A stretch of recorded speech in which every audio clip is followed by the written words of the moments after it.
first conversation now. Since his inauguration on May 29, 2023, President Bola Tinubu's administration has pursued bold economic reforms aimed at stabilizing Nigeria's economy and attracting long-term investment from the controversial removal of fuel subsidies to foreign exchange market liberalization.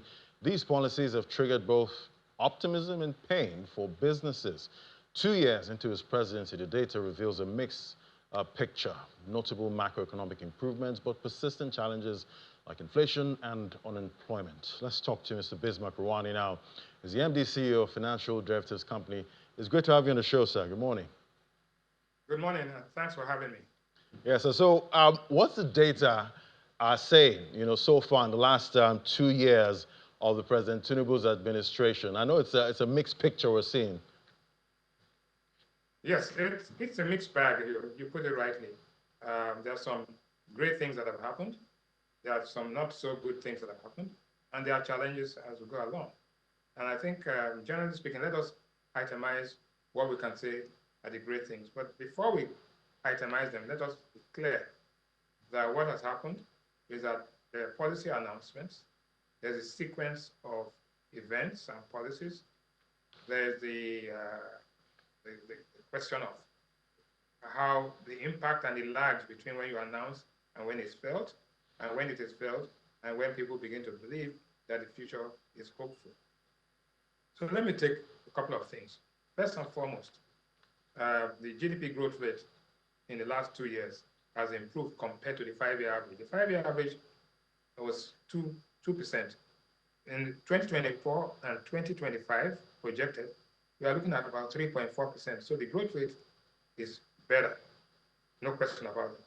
The balance of trade, that is your exports minus your imports, if that increases, then you are doing well. You can see there that the balance of trade has gone from minus $800 million all the way to $13 billion in 2024, and now $7.3 billion. That is good. Federal government revenue, again, average for the 5 years was about 4.88. In 2024, we got about 9 trillion naira, and now we are talking about 12 to 15 trillion naira. Right? So that is good. Investment, that is gross capital formation, actually was as high as $132 billion in 5-year average. It came down to 62, and it has marginally crept to $63 billion. Oil production was averaging about 1.3, 1.4. For this year, we are looking at about 1.5 million barrels a day. The gross external reserves, which is our reserves held in other banks, was as high as $37 billion in the past 5 years. Went up to 38, but it's projected to drop this year because of paying off of our forward obligations. Corporate profitability in the last 5 years, in the last 2 years, corporate profitability has slumped heavily.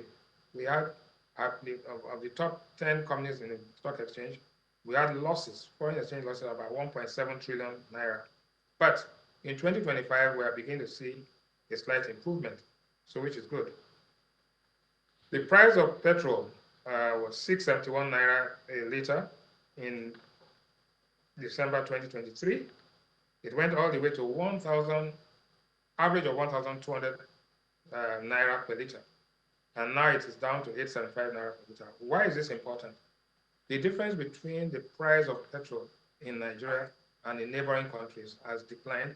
Therefore, it has reduced the incentive to smuggle. And this is how we assess whether the reduction in subsidy is working, because it reduces the amount of smuggling and also increases the activity.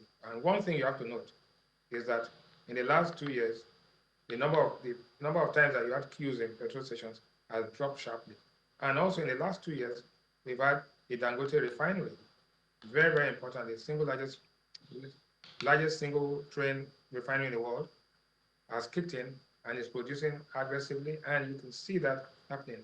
And we are told by the Dangote group that the question of uniform pricing across the country is going to be addressed by them come October 1. When that is done, you will now find that the entire amount of money we use for what we call bridging and petroleum equalization fund will disappear, and that means the government revenue will improve. Diesel is a major issue. The price of diesel, 5-year average of price of diesel was about 1,126 naira. In 2024, it rose to 1,447 naira. But as we speak today, the price of diesel is below 1,000 naira, which is a major feat. So what are the items that are not so good? The 5-year average of fiscal deficit was -8. It came all the way to -15% of GDP. That's -50. Sorry, 8 trillion naira of deficit went to 15 trillion naira of deficit, and is now 17 trillion naira of deficit. But the question is that if the revenue is increasing, right, why should the deficit be increasing? So that's a question that the government has to address. Inflation, obviously we've changed the way we compute inflation, but the 5-year average using the old methodology was as high as 21%. It rose in 2024 to 23%, but now it's projected to decline to 22%. But here we are comparing oranges and apples. If you use the old methodology, if you add, you can add 10 to the new methodology to get what it was in the old. So what it means is that inflation this year using the old methodology would have been 32%, and it had gone as high as 35%. So inflation is, the central bank is doing as well as it can to actually bring down inflation. Now, GDP used to be $437 billion 5 years ago. It came down to $187 billion. It's expected to go to 217, but when we rebase, we think it will go to $400 billion. The question here is that the president has said, I want to grow this economy to become $1 trillion by the year 2030. To do that, we will need to grow, the GDP growth rate will have to be about 12% a year for the next 5 years. I don't think that's going to happen, but it's always good to be ambitious and aspirational. So we cannot fault the administration for being ambitious. Now, what are the things that are not so good and are challenging us? Again, one, the government, total debt of the government has gone from 12 trillion average to 144 trillion in 2024, now to 166 trillion. The fact that you have high debt is not a problem. It's what you use the debt to accomplish. What projects can you ascribe to the monies that have been raised?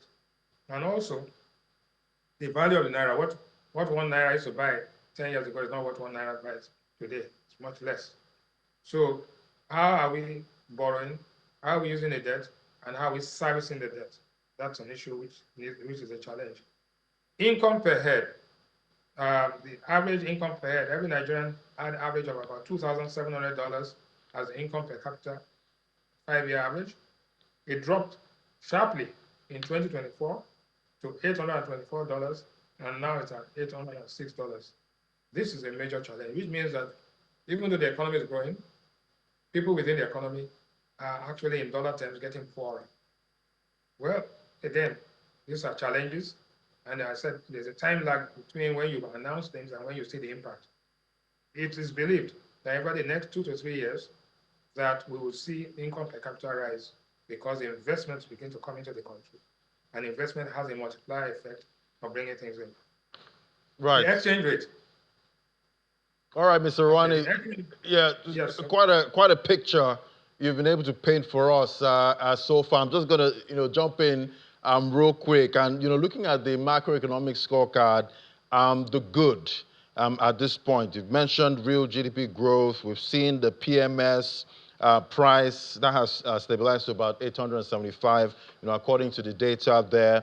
My question now is the good we've seen so far enough to reduce poverty to a certain degree? And is it enough to give businesses and consumers some kind of break? No.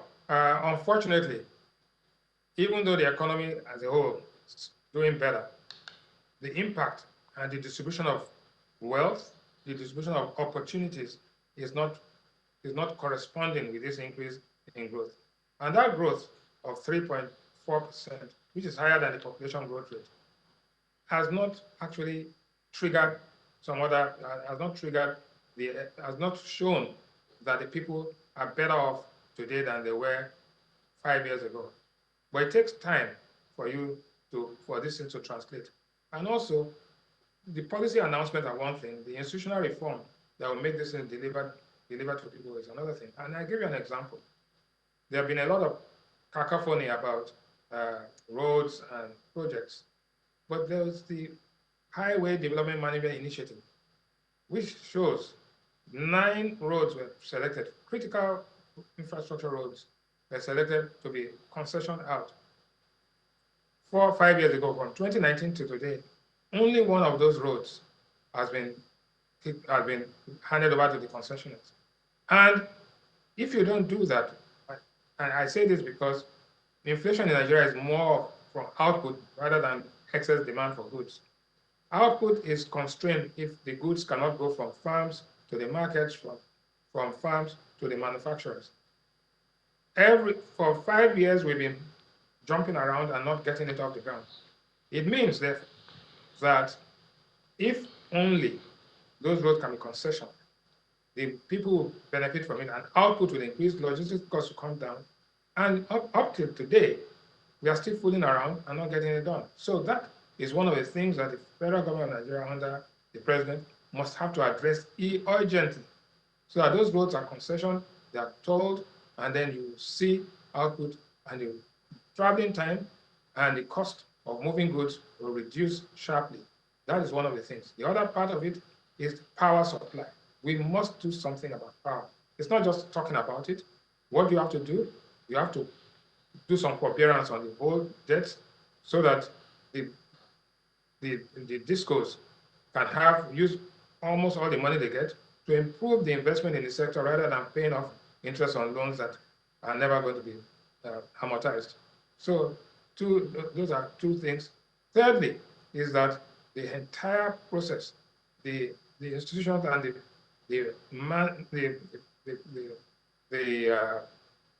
positioning and actually what I want to say, getting the right people in the right positions to drive it is very, very important at this time. So policies are good. The institutional reform is still delayed. The Highway Development Initiative has to take off immediately, right?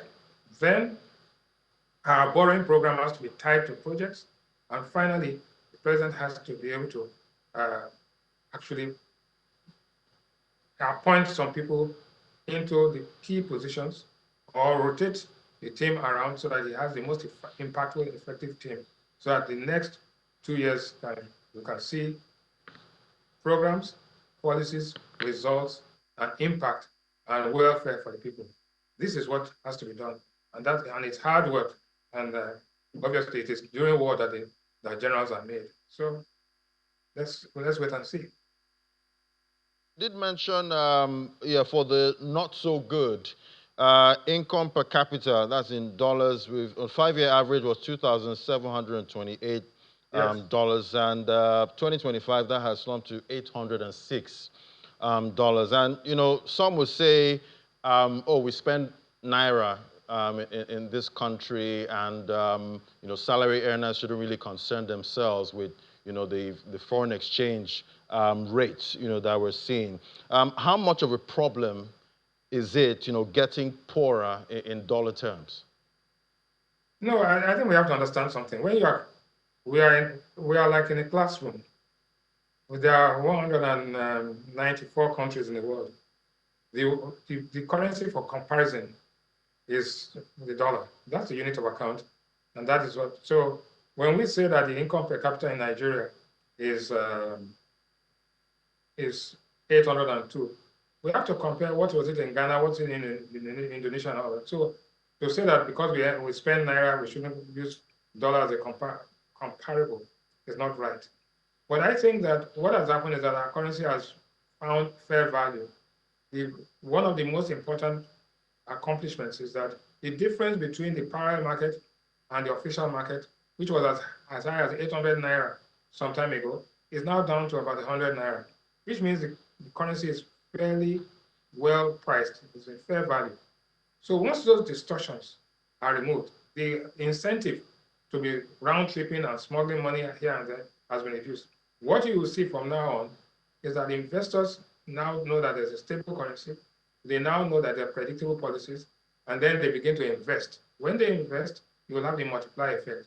And what is 802 now can easily, in the next 3-4 years, come up to $2,000-3,000, if not more, because of the investment-led strategy, and that investors have confidence. All of this is predicated on the fact that there must be a stable political environment for people to invest, and the policy environment also, so that people can make decisions based on the fact that they know that the next 5 to 10 years is going to be a stable environment in Nigeria. Okay, so Mr. Rewane, still looking at this income per capita now, and many employees would have benchmarked their salaries, to the dollar, at some point, and maybe your salary of about 350K could fetch you $1,000, before now, and now that 350K is not getting you as much. It's not even getting you above $500 at this point. What do you think should be the realistic salary of that kind of person, at this time? And can the companies afford it? No, I understand what you're saying, because if you took the minimum wage, which we had when we were 18,000, we went to 30,000, and 30,000 at that time got us about almost maybe $70. The new 70,000 naira can hardly get you near there. So in dollar terms, we've seen our salaries begin to decline. But we are a domestic economy, and I'll come back, maybe use your point again, that everything is done based on the level of inflation, the level of productivity. Now, as the productivity increases, so also the wages in the country, the effective wage in the country begins to increase. And the money illusion of the fact that I'm earning 350,000 naira when I cannot buy much with it begins to disappear, because productivity increases, output increases, inflation moderates and declines, and people get better. But it is hard work, and it's also a collective responsibility of the leadership, the followership, and more than anything else, the investors in the country. So when you have refineries producing, you have the fertilizer plant doing this, you have Element Petrochemical, you have Dangote Refinery, you have MTN, you have Airtel, and you were talking about it on this stock market. We're beginning to see companies now begin to say, okay, it's looking good, and people are now pricing that into the stock prices. So we cannot look backwards and say, okay, things have deteriorated. Yes, they are, but things can only get better if collectively all parties come together to ensure that investments are made and that productivity increases. Is it going to be easy? No, it's not going to be easy. Is it going to be done just by the government? No, the government can barely do much about it. But what is important is that the environment is set, the government shows and gives evidence of not austerity, but optimization of resources, and therefore everything else takes a cue from the leadership, from the investment opportunities that come, and from more than anything else, the welfare of the people that actually make this economy grow. I cannot stop this discussion without talking about oil production. Oil production, both on the land and swamp and the offshore, has suffered seriously, but now with the new NNPC board and team, it is expected that we'll begin to see some improvement in that area. And if the oil production increases and gas production increases, and that also translates into improved power supply, then the future will be looking brighter than what it is today. I think that's the other question. It's not going to be easy, but definitely it is possible. But the leadership of this country must make up its mind to ensure that they can deliver tangibles to the people, and that, again, the team that is working has to be made to be more efficient. Right now, we are not the most efficient team in the world right now. Right, and talking about some of the good, we did get that report yesterday that Nigeria has lost the status as the biggest fuel importer in Africa, and South Africa has taken that throne from us at this time. How much of a big deal is that? Well, no, it's not a problem. What has happened is that the Nigerian GDP has not been rebased for an extended period. So, like I said earlier on that, now it's about almost $200 billion. By rebasing, we'll probably come to about $400 billion, which puts us at par or slightly higher than South Africa. But that doesn't do that much. What is more important is that how efficient is this economy being run? The currency values, if you look at inflation in South Africa, it's now at about almost 4% or 5% maximum, while we are talking about 24%. Look at Ghana. Ghana had inflation in 2022 as high as 54%. It has come down to 21%. Ghana has done some very interesting things as well. So as your economy gets closer to equilibrium, you'll find that these distortions are reduced, investments come in, and when you put that together with a management team, government management team that is determined to be efficient, right, then you will see the results. That's why I keep on emphasizing that the management team has to be efficient, has to be committed and driven to be competitive so that Nigeria can recapture its place as I won't call it the giant of Africa, but as a leading economy in Africa, in fact, the biggest economy in Africa and the most attractive destination for investment. So that people are investing domestically, people are investing regionally, and people are also investing globally in this market because it is attractive. I think that's the most important. So these 2 years of our administration is to reflect on what has been, what we have achieved, what we have not achieved, the challenges ahead, and what we have to do next to ensure that the people of Nigeria are going to be happier in the few years ahead than they were 5 years ago. Right. And, Mr. Rewane, looking at your data so far, that's the good and the not so good at this point. I'm going to make you the examiner at this point. So what are you going to score this administration when you look at what we have done so far and, and look at some of your forecasts, that you have for the economy? What are you scoring this administration? It's a bit difficult to score, but what you see, in those days, we used to have what we call theory, practical, and then multiple choice process. So in terms of the theory, I would say that Nigeria has been satisfactory, and that's the policy announcement. In terms of the practical, Nigeria has been less than satisfactory in terms of delivering it to the people, right? But finally, in the multiple choice and going forward, the resources are now put together. The easy part now, or let me call it the difficult part, is now translating these policies into tangible results so that people are happier tomorrow than they were yesterday. So satisfactory, not so satisfactory because of the initial problems, but future cautiously optimistic that the future will hold out a lot of promise for the people. No matter what happens, Nigeria in the next few years will be better than what it was in the last few years. And I guess that's a good place to anchor it there. Thank you so much, Mr. Bismarck Rewane, for helping us unpack this conversation today. Thank you for having me.